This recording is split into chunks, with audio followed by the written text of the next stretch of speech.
Join me as I do grid journaling for the first time, but with mixed media faces. This is my Strathmore watercolor journal.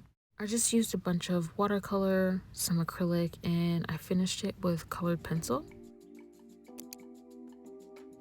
And you can see on the right side, I've started another page. I'm just kind of saving that for later. Grid journaling is great if you need to loosen up, get some new ideas, and find some new inspiration.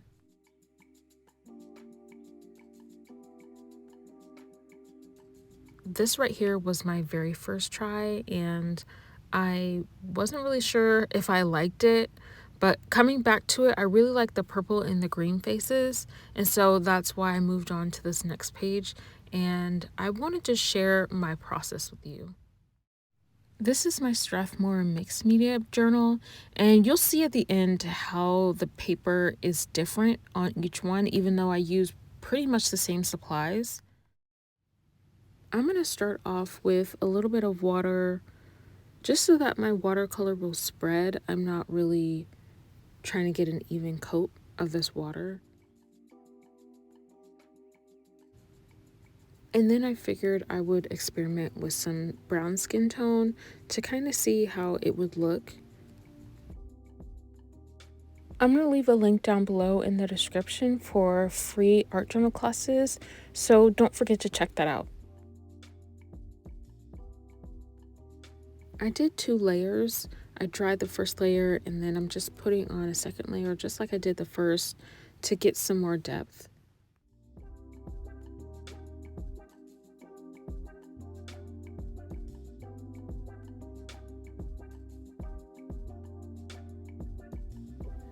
Now I'm going to use some acrylic paint and I'm just going to stencil through my Journal Girl stencil into each square. I'm going to just get a thin layer in here.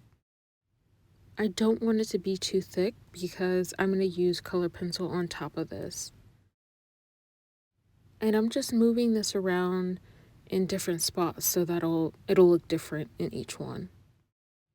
Now I'm going to go in with my color pencil. I'm just going to pick up colors at random and start outlining the face, adding some texture, making scribbles, coloring different parts.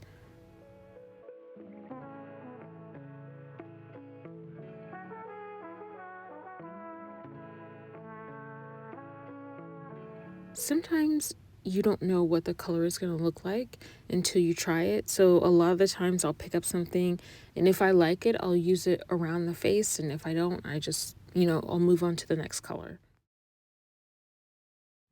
I'm going to be doing the 100 Faces Challenge over on my website. So I'm going to leave a link below so you can learn more about that.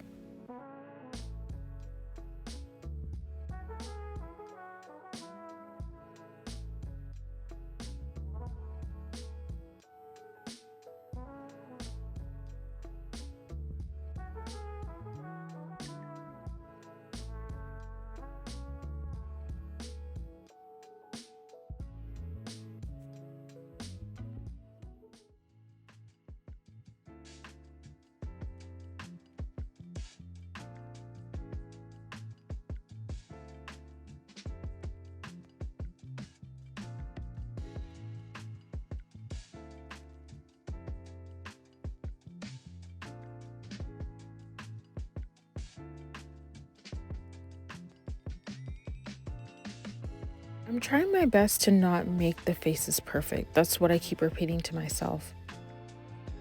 I'm also trying not to spend too much time on one face.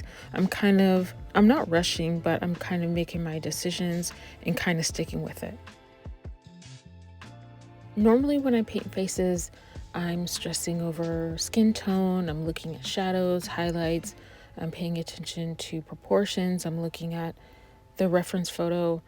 But with these, I can really just kind of do whatever I want and I don't have to worry so much. Taking off the tape is probably the best part. These are great for composition studies. I like the one in the lower right. I think that's my favorite one.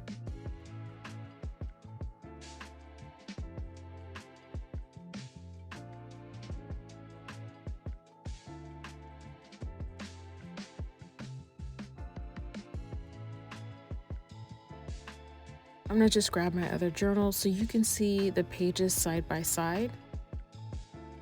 The mixed media journal, that's my favorite, that's my go-to. But as I look at the watercolor paper, I feel like it took everything better. The color's more vibrant, even the color pencil, you can kind of see it popping out more. I still like both, but my mixed media paper kind of looked dull next to the watercolor.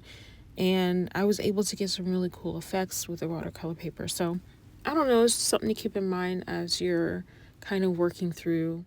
I've never really done a side by side like this, so it's nice to see. If you like this video, let me know down below in the comments, and I'll see you in the next one.